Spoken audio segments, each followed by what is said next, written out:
Hey guys, okay, so I have got 3 foundations.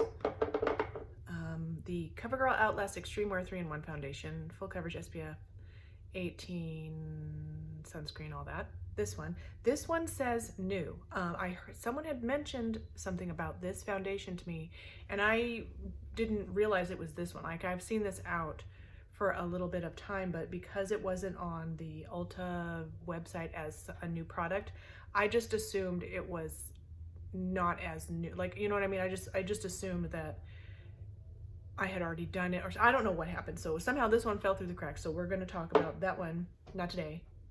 Not in this video anyway. Then I also have this one, the Physicians Formula Butter Believe It Foundation and Concealer. Very excited about that. And then I also have this one, the Velvet Matte Full Coverage Foundation from Ulta Beauty. Now, I had mentioned this before in a different video, but the problem was I did actually film a video on this for like 5 seconds, and the shade was just too dark for me to even finish it up. So this is still in the works to be reviewed. But today I have also got 2 concealers, the Kylie Concealer and the new e.l.f. Flawless Brightening Concealer. I think we'll try this one first today. I'm so curious about this one though, because it's supposed to be like full coverage and the whole thing. So I really want to try this.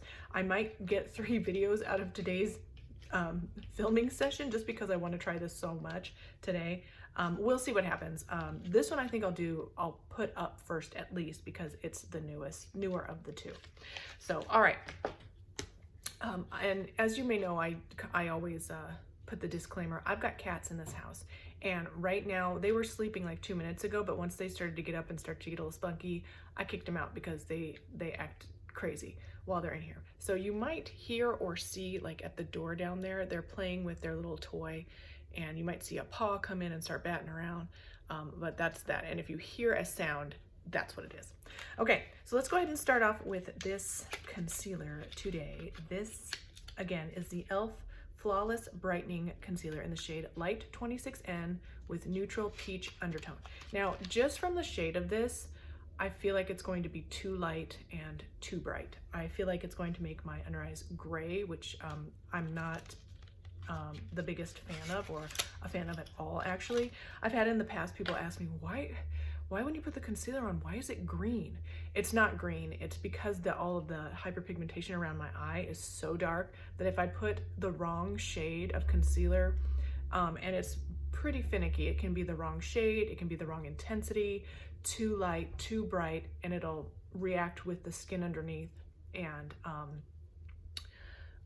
make it look green, which on the camera it might look green, but in real life it actually just looks gray. So it kind of, you don't see the darkness, but then you just see the grayness. Cats. Can you look at that? Do you see that? Look at that. Okay, sorry, her little foot sticking out just made me laugh. Okay, so anyway, so that's a little bit of a rundown on that. And what was I gonna say? I was gonna say something else, but I forgot. I was thinking about trying to prime my under eyes. Now I did moisturize this morning and all that, but I don't know of a primer at this point. I want to say I saw one online that will work for this. So I'm just going to go ahead and do it. And then if I change up my routine, I'll let you guys know. But at this point, we're just going to try this right now. Again, this is the Flawless Brightening Concealer. Not very much in the container, 0.07 fluid ounces. Your average concealer is going to be about 0.2. In fact, this Kylie one that I was just talking about is 0.22. This readily available one from Wet n Wild is 0.18 fluid ounces. This is the Incognito, which is decent, especially for the price. It's a little bit drying because it's a long lasting, doesn't matter. We'll talk about that on another time, shall I? Okay, so, okay, and just as I thought, this is the brush kind of click up kind. Let's see. Oh, I'm just gonna click it like the Dickens because usually it takes forever for it to come into the brush. Oh, there it comes. So you can kind of see it coming out right there. I'm going to just put a little bit on the back of my hand just so I can kind of feel the consistency and give you guys the shade. Actually, I was gonna say that looks really good, but it still is probably gonna be too light. It's very thin, doesn't look like a lot of coverage. It doesn't claim to be a coverage product, but we'll just see how this is going to work on extremely dark eyes with hyperpigmentation, and it almost looks like it might be oxidizing. I'm going to put, just so we can see if it does indeed oxidize, I'm going to put a little bit right next to it, and we'll just see if the color changed. I feel like it did maybe a touch. Like the teeny tiniest bit, it got darker. Okay, so let's just try it. I'll go ahead and try it on this eye. And in the past, I've talked about that little patch of eczema that I had underneath my eye. I believe it's gone now. I don't know what happened, how it healed up itself. I don't know what happened, so it's gone now. Just gonna put,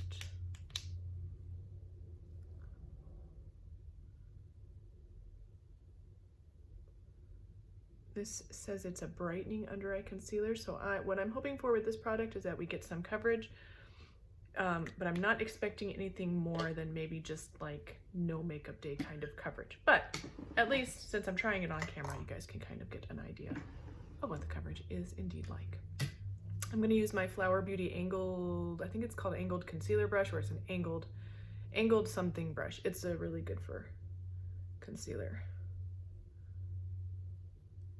Okay, so, and right now, just from my face to the mirror to the viewfinder, it's looking nice, but it is kind of looking a bit gray. I almost need something just the tiniest bit darker, but it looks nice so far. You can see like it is giving me some coverage. Now, I'm sorry if this eye starts to water, because when I was just patting that out, the tip of the brush hit my actual eye, and so it's starting to water a little bit. So I apologize for that.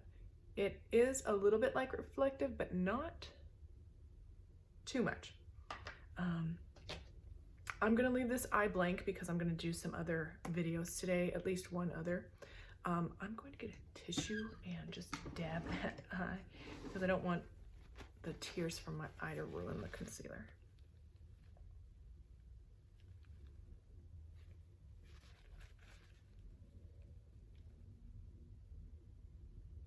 Okay, so yes, I feel like, I think I'll go ahead and do my eyelid as well. I always try to cover the entirety of the pigmented areas on my eye, so upper and lower lid, under eye, the whole thing, because I've got so much hyperpigmentation. The only thing I would say is I feel like, I don't know what I'm trying to say. It's almost like it's difficult to get the product actually onto your skin.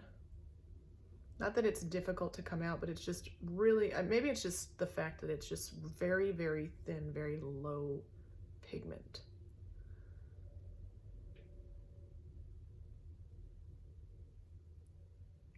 Oh yeah, and I actually can see a little bit of that eczema still holding on right there. It grabs at any pigment that I ever put on my skin. So if you have extremely dry under eyes, that's something to take into consideration. Yep. It's grabbing a little bit at it, and I can actually see a little tiny bit of it, that eczema wanting to start back up there. So, all right. Other than that, it looks nice, and it does look like, I would say, like a no makeup kind of day. It's almost perfect. Just if I only did this and left the rest of my face blank, that takes down a lot of the darkness. You can see the difference. So I'm thinking no makeup day if you don't want to scare the little children of the world when you're walking out and about. For me, that would work well. I can't remember the price, but e.l.f. is usually not that expensive. I'll put it in the description, of course. But I will wear this, of course, for the rest of the day. And yeah, so I think first impression, it's nice, like especially if you just want a no makeup look, or if you don't have as much to cover as I do. Looks very natural on the skin. You can barely see it. I mean, you can see a little bit of it, but just barely. And what I'm liking so far about it is that I'm sitting in front of natural light right now, and I'm not seeing like a line of demarcation, like that's where it stops and then there's natural skin. It's looking like a really good blend into nothing, like there's nothing actually there. So that's nice. The other concealer that this is reminding me of a little bit, but is not as good, is the, let's see if I can get it out of my, oh, I don't have it down there.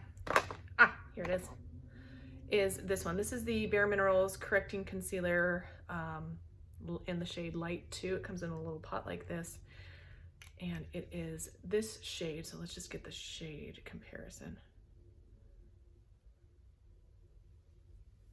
Okay, this is the Bare Minerals, and you can see it's even a little bit brighter than this, but it also has more pigment. So this works better in the same sort of no makeup way as this e.l.f. one that we're trying today. It actually works better, but it's $20. And the e.l.f. one, I want to say, is probably at the most about $6. Yeah, if you're looking for a cheaper alternative, this one is obviously cheaper. And if you have less to cover, then I would go for this one before you pick up the Bare Minerals one. Although I can't take anything away from this, it is really good. All right, thank you guys so much for watching. Don't forget to thumbs up, like, subscribe, leave a comment. Don't forget to ding my bell, and I'll see you in the next one. Bye.